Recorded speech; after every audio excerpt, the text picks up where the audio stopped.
खुदावंद के मुकद्दस पाक कलाम में से ज़बूर नंबर 27 पढ़ेंगे।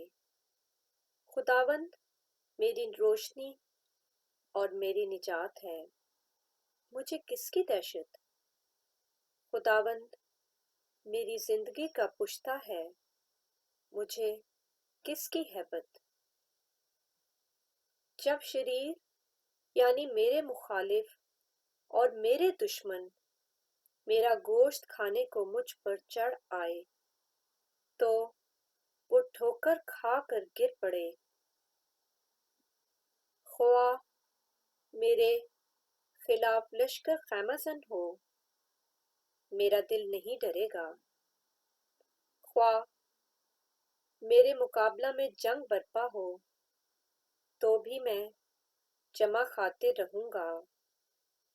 मैंने खुदावन से एक दरख्वास्त की है, मैं इसी का तालिब रहूंगा कि मैं उम्र भर खुदावन के घर में रहूं,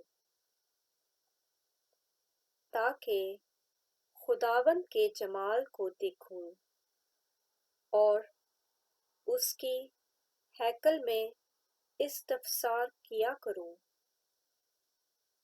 क्योंकि मुसीबत के दिन वो मुझे अपने शामियाना में पोशीदा रखेगा, वो मुझे अपने खैमा के पर्दा में छुपा लेगा। वो मुझे चट्टान पर चढ़ा देगा। अब मैं अपने चारों तरफ के दुश्मनों पर सरफराज किया जाऊंगा।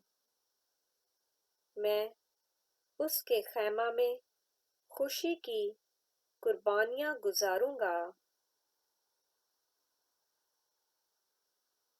मैं गाऊंगा, मैं खुदावंद की मदह सराई करूंगा। आए खुदावंद, मेरी आवाज सुन, मैं पुकारता हूँ, मुझ पर रहम कर और मुझे जवाब दे। जब तूने फरमाया कि मेरे दीदार के तालिब हो, तो मेरे दिल ने तुझसे कहा, आए खुदावंद, मैं तेरे दीदार का तालिब रहूंगा। मुझसे रूपोश ना हो, अपने बंदा को कहर से ना निकाल। तू मेरा मददगार रहा है, ना मुझे तर्क कर, ना मुझे छोड़, ऐ मेरे निजात देने वाले खुदा। जब मेरा बाप और मेरी माँ मुझे छोड़ दें, तो खुदावंद मुझे संभाल लेगा।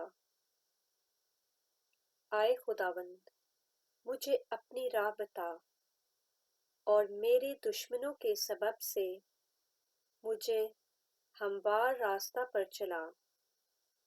मुझे मेरे मुखालफों की मर्जी पर ना छोड़, क्योंकि झूठे गवाह और बेरहमी से फुंकारने वाले मेरे खिलाफ उठे हैं। अगर मुझे यकीन ना होता कि जिंदों की जमीन में खुदावंद के एहसान को देखूंगा, तो मुझे गश आ जाता। खुदावंद की आस रख, मजबूत हो और तेरा दिल कवी हो। हाँ, खुदावंद ही की आस रख। पाक कलाम के पढ़े और सुने जाने पर खुदावंद की बरकत हो। आमीन।